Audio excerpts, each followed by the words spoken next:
सम्पूर्णलाई मेरो YouTube channel Singhraj साईमा स्वागत छ। आज हामी रुकुम आडियोस्कोट नगरपालिकाको गोतामकोट भन्ने ठाउँमा आन्तरिक पर्यटकको रूपमा भ्रमण गर्न आएका छौँ।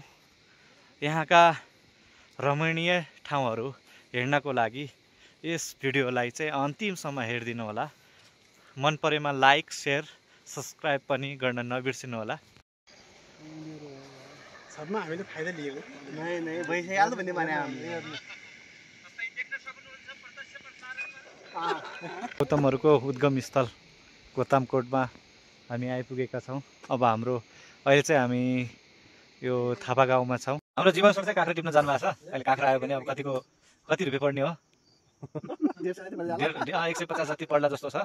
अब हामी काँक्रा खाने एकदम आतुर छौँ। अहिले काँक्रा नछोपौँ, खसिहाल्ला। काङ्ग्रा तल अर्को ठाउँ ल है काँक्रा दर्याम पान्ने सुरु भइसकेको अवस्था छ।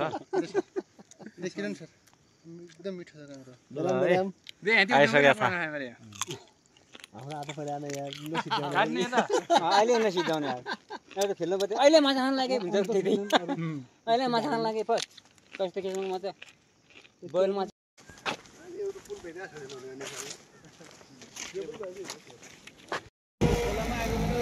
नागरुङमा सुरुङ मार्यो